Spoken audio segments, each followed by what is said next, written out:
Je vous propose de commencer par la stratégie de François Hollande. Alors à l'époque où il vivait avec Ségolène Royal, c'était le plus discret du couple. Et récemment, eh bien, il a décidé de présenter sa nouvelle compagne. C'était dans Gala.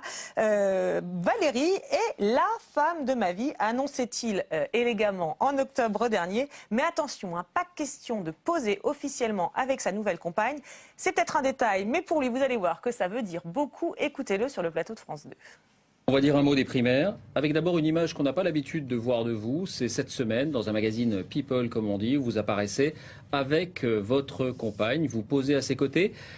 Pourquoi cette décision? Parce que c'est très inhabituel. Est-ce qu'il faut en passer par là lorsqu'on veut se présenter face aux Français? D'abord, c'est pas une photo posée. Nous étions ensemble à La Rochelle. La photo a été prise, elle est publiée. Voilà, c'est tout. Vous donnez une interview aussi. Je suis dans une vie nouvelle, heureuse. Voilà, il ne faut rien cacher, mais en même temps rien exhiber. Rien caché, rien exhibé. À vous approuver. Mais enfin, quand même, c'est très subtil. Je dis, c'est la femme. C'est ce qu'on a dit tout à l'heure. Ah, oui, il dit la même chose que vous. Voilà. Il y a quelque chose que je trouve pas subtil et que je trouve vraiment à double tranchant. La photo, elle a été prise malgré lui. Bon, mais la déclaration, c'est la femme de ma vie. Moi, je ne sais pas interroger les femmes autour de vous, avec laquelle il a quand même eu 4 enfants. Je suis d'accord.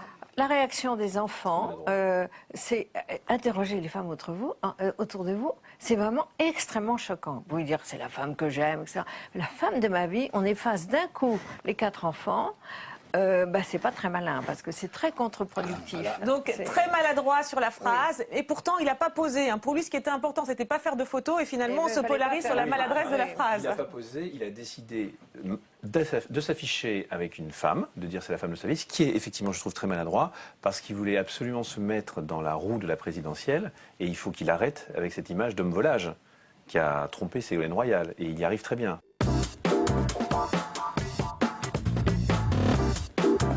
On voit Martine Aubry se livrer à un petit sketch avec sa grande copine Marie-Lise Lebranchu. C'était le jour de ses vœux à la presse. Regardez, c'est Martine Aubry dans le rôle de la journaliste. Et il compte aussi vous présenter en juin un projet pour la décentralisation à mettre en œuvre en 2012. Tout ça n'a aucune importance. La seule question qui compte, Mme Lebranchu, êtes-vous candidate aux primaires? Alors oui, vous savez bien, je ne peux pas vous le dire parce que je suis à la fois réaliste, optimiste et confiante dans mon parti. Donc on le saura en juin.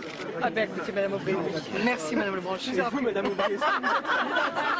Voilà, alors elle apparaît détendue, hein, c'est la nouvelle Martine Aubry détendue. Et puis quand même, il y a une petite pitchounette pour les journalistes et leurs éternelles questions. Alors Pierre Encrevé, quand on en parlait tout à l'heure, vous disiez dans cet extrait, elle est vraiment complètement à son avantage, vous disiez. Oui, cet extrait est vraiment formidable.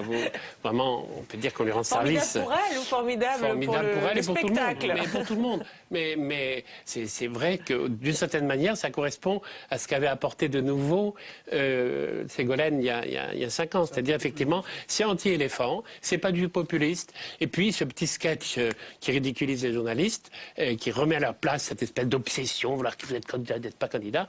Je pense qu'il y a très peu de gens aujourd'hui dans le plateau politique français qui sont capables d'avoir la distance de se mettre en scène de cette manière-là. Ah bon? Alors attendez, c'est fini Pierre Encrevé, après vous allez réagir. Pourquoi aussi? Parce qu'ils ne fait pas quelque chose d'extraordinaire. Mais non, mais ils sont tous dans le sérieux, dans la gravité, ils mesurent tous les mots, qu'est-ce que vont penser les uns et les autres. Là, vraiment, elle est capable de jouer.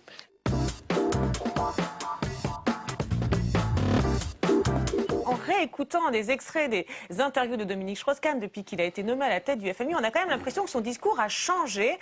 On va réécouter un extrait qui date de fin 2007. À l'époque, il vient juste d'être nommé à la tête du FMI et ses allusions nous ont paru un peu plus explicites. Écoutez. Alors est-ce que cette nomination, cette désignation signifie que vous tirez un trait sur la politique nationale française et que, en aucun cas, vous ne serez candidat en 2012, par exemple? La tâche dans laquelle je m'engage, là, c'est un enjeu planétaire. Et je m'y engage totalement. Mais pour autant, je ne renonce pas à être français. Et même, je vais vous faire une confidence, je reste socialiste. Autrement dit, vous serez à plein dans votre tâche, mais il n'est pas exclu de vous voir revenir au moment de grandes échéances présidentielles, par exemple. Je vous l'ai dit, je ne renonce pas à être français. Le dernier mot dans ces affaires revient toujours aux Français. Alors le dernier mot revient toujours aux Français. Ça sent vraiment le message codé, mais message subliminal aussi, où on se dit qu'il serait peut-être prêt à répondre à ce désir très fort exprimé par les Français. Et puis quelques semaines plus tard, début 2008, il allait même prodiguer ses conseils aux socialistes réunis en forum. Regardez. Au spectacle, on parle de vedettes américaines. Au PS, on accueille un peu éberlué le camarade de Washington. DSK, ravi de son effet. On attendait le grand retour de Ségolène Royal et le revenant du jour, c'est lui. Je ne vois pas tellement souvent, vous non plus d'ailleurs. C'est plaisir de vous voir. Les élèves socialistes ont même droit à l'appréciation du professeur Strauss-Kahn. Je crois qu'il y a du travail qui est fait, c'est pas toujours très visible, la position européenne est un peu confuse, dire ça comme ça. Alors Philippe Martinez s'est reconnu sur ces images, vous êtes juste derrière Dominique Strauss-Kahn. Voilà, donc vous étiez là, et alors c'est amusant quand même, parce que là, c'est limite un peu condescendant. Alors on précise que la direction du PS à l'époque, c'était en 2008, c'était pas Martine Aubry, c'était François Hollande, dont il était moins proche, mais enfin, quand même, on a l'impression qu'il y a une différence de registre entre 2008 et aujourd'hui. Qu'est-ce qui s'est passé entre les deux ? Moi, contrairement à ce que disait Gérard Grimbert, moi je pense que dès qu'il est nommé à Washington, il pense déjà qu'il reviendra sur la scène politique nationale.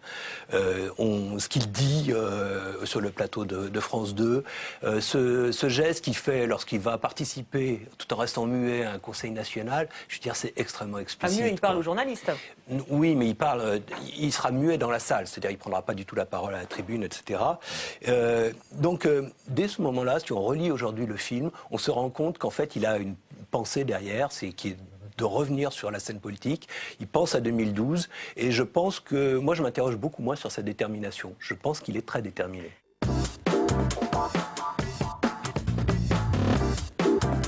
Une autre personne dont on a énormément parlé ces derniers temps, c'est Jean-Louis Borloo. Alors depuis des mois, on murmure qu'il pourrait être candidat à la présidentielle, et cette question lui était déjà posée sur un plateau de télévision dès le mois de juin. Regardez.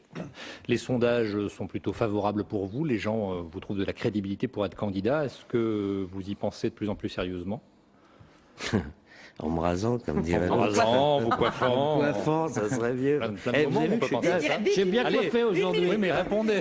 Mais une minute. Vous ne trouvez pas? Qu'est-ce qui vous empêcherait de vous présenter? Qu'est-ce qui Nicolas Sarkozy m'empêcherait? vous empêcherait? Non, c'est pas. Ça se fait. Allez, qu'est-ce qui vous empêcherait de vous présenter en 2012 à la présidentielle? Non, mais vous vous présentez que si vous avez absolument clairement un projet de société qui bouge à toute vitesse. On le voit sur le Grenelle, mais c'est pas le seul sujet. On est dans un état de déficit parce que, au fond, l'Occident perd de la compétitivité. C'est ça la vérité.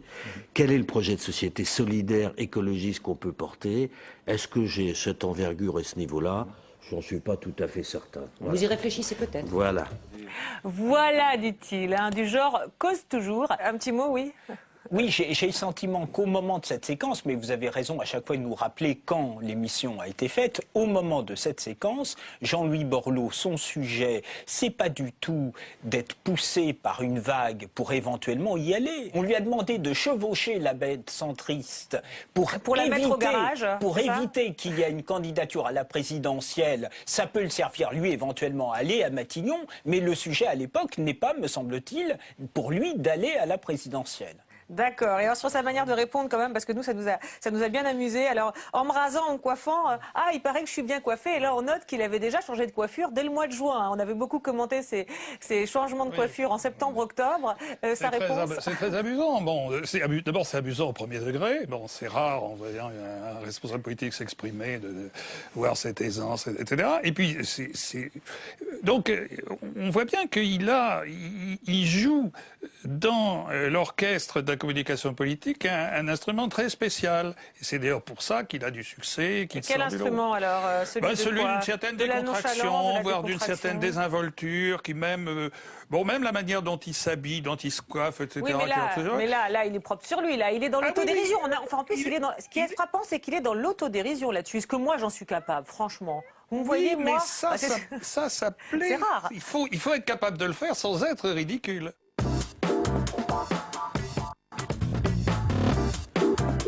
va passer maintenant au cas de politiques qui ont eu des enfances faciles, heureuses. C'est le cas par exemple de l'ex-président Jacques Chirac. Alors écoutez le récit qu'il en fait lors d'une émission de télévision. On est en 1993, donc il n'est pas encore président de la République. Un passage où il est question de sa maman. J'ai été un enfant plutôt gâté. Fils unique? Fils unique, oui, ce qui n'arrangeait rien. Gâté comment? Gâté par toutes sortes de choses. Chaque fois que j'avais besoin de quelque chose, j'étais prioritaire.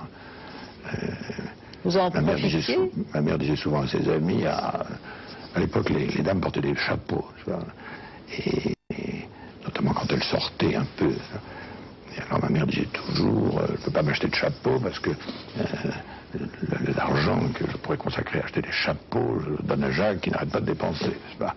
Votre mère vous protégeait beaucoup de... Oui. Mais je m'évadais de ces protections tant que faire se peut, gentiment. Qu'est-ce qu'elle vous a appris? Elle m'a appris beaucoup de choses. Et je dirais qu'elle m'a appris peut-être une chose essentielle, c'est qu'il y avait toujours quelque chose d'intéressant à retenir de quelqu'un qui s'exprimait. Ma mère était quelqu'un qui aimait bien écouter les gens et trouvait toujours qu'ils avaient quelque chose à dire. Elle ne travaillait pas? Non. Elle ne travaillait pas. Mon père avait une situation et faisait vivre normalement, sans luxe particulier, naturellement, sa famille. Voilà, alors sans luxe particulier, naturellement, mais enfin quand même, hein, c'est un peu l'itinéraire d'un enfant gâté dont la maman se privait de chapeau pour lui donner de l'argent, lui qui dépensait tout. Alors Carole Dornier, dans quel type de récit on est là? Moi, l'impression que j'ai, c'est que c'est le récit d'une personne qui montre qu'elle a eu tous les atouts pour avoir la confiance en soi qui permet justement d'accéder à des postes de pouvoir assez élevés. Enfin, moi, c'est comme ça que je l'analyse. D'accord. Parce que ce qui est amusant, c'est quand il parle de sa mère, il dit, voilà, alors qu'est-ce que m'a appris ma mère? Alors, pas évident, la femme au foyer, passive, qu'est-ce qu'elle a pu m'apprendre? Alors, c'est qu'en clair, il y avait toujours quelque chose d'intéressant à écouter. Quand les gens parlent, en clair... Il prépare 95, parce qu'en 95, son travail principal, il avait acheté des petits carnets, il ne disait rien et il jouait le rôle de sa mère, hein, il prenait des notes. Hein. Quelque part, vous voulez dire, ça veut dire être aussi celui qui sait être à l'écoute de la société. C'est ce que vous voyez. Oui, mais il y avait un élément, moi, qui m'intrigue dans le discours, justement, qu'on pourrait quand même supposer, ce qui c'est quand même un homme qui a du métier. J'ai trouvé une phrase, là aussi, qui m'intrigue, que j'aimerais que vous commentiez. C'était « J'ai toujours été prioritaire ». Et on le voit avec les motards, continuant à être prioritaire éternellement. Ben, comme dit Carole Dornier, il était fait pour être président de la République. Oui, oui, mais le discours...